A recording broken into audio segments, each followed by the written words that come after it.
দেখুন, আজকে বামফ্রন্টের যিনি প্রতিনিধি আছেন, আজকে বামফ্রন্টের যিনি প্রতিনিধি আছেন বড় বড় কথা বলছেন, কিন্তু বাম আমলে 2011 সালের আগে আমরা যদি দেখি সমগ্র পশ্চিমবঙ্গ জুড়ে অনুপ্রবেশের অনুদান তৈরি করে গিয়েছিল। তাদের সেই তৈরি করা মনুদানে আজকে তৃণমূলের জমানায় সেই অনুপ্রবেশকারীরা ফুলে ফেপে উঠেছে। আজকে দেখুন, তৃণমূলের যিনি সমর্থক, বাম সমর্থকরা একটা কথাই বারবার বলছে, অনুপ্রবেশ কিভাবে ঘটছে। আচ্ছা, আমার প্রশ্ন, কেন্দ্রীয় সরকারের স্বরাষ্ট্রমন্ত্রী বারে বারে মাননীয় মুখ্যমন্ত্রীকে চিঠি পাঠিয়েছে যে পশ্চিমবঙ্গে 600-650 কিলোমিটার রাস্তা ফাঁকা পড়ে আছে, সেই জায়গায় জমি চেয়েছিল কাটা তার দেওয়ার জন্য, কিন্তু বাস্তবে সেটা দেয়নি।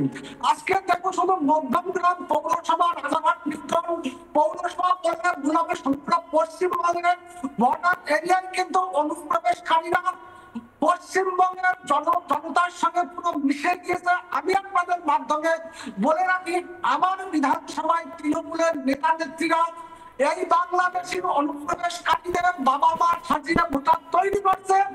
আমি অফিসিয়ালি আমাদের এখানকার যিনি এআরও আছেন, এসডিও ম্যাডাম, তাকে জানিয়েছি, তিনি যদি ব্যবস্থা না নেন আগামীতে বন্যা বিধানসভা নিয়ে আপনাদের ইস্যুটা একটা টক সরকার মাথায় রাখবেন।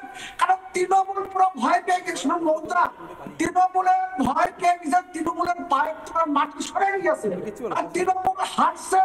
26-এর নির্বাচনে পশ্চিমবঙ্গের জনতা তৃণমূলকে বিসর্জন দেবে, সেই বিসর্জনের ভয়ে, বিসর্জনের ডঙ্কা বেজে উঠেছে। সেই বিসর্জনের পশ্চিমবঙ্গের আমজনতা এবং ভারতবর্ষের পশ্চিমবঙ্গের রাষ্ট্রবাদী মুসলিমরা আপনার অডিওতে সামান্য একটু প্রবলেম হচ্ছে, আমি আরেকবার টেস্ট করব ব্যাকএন্ড থেকে। আমি ততক্ষণে অগ্নিমান 2টা নিয়ে নীলাদ্রিদার কাছে যাই। দ্বিতীয় অগ্নিমান, এবং এটাই আমার প্রশ্ন নীলাদ্রিদা, অগ্নিমান 2 এই মুহূর্তে অনুপ্রবেশকারী বস্তি ফাঁকা, বজ্রাঘাত মমতার ভোট ব্যাংকে। খুব সিম্পল প্রশ্ন, মানে আমরা বা বাংলার মানুষ হয়তো ভাবছেন যে ভারতীয় মুসলমান বা বাঙালি মুসলমান যারা, তারা মমতা বন্দ্যোপাধ্যায়ের ভোট ব্যাংক, এটা তো অন্য খেলা দেখা যাচ্ছে। আসলে ভোট ব্যাংকের একটা বড় শতাংশ হলো বাংলাদেশি এবং রোহিঙ্গারা। নানা ধরনের কন্টেন্ট দেখার জন্য লাইক করুন, শেয়ার করুন আমাদের ফেসবুক পেজ, সাবস্ক্রাইব করুন আমাদের ইউটিউব চ্যানেল। পাশাপাশি অন্যান্য ব্রেকিং নিউজের জন্য অবশ্যই চোখ রাখুন রিপাবলিক বাংলায়।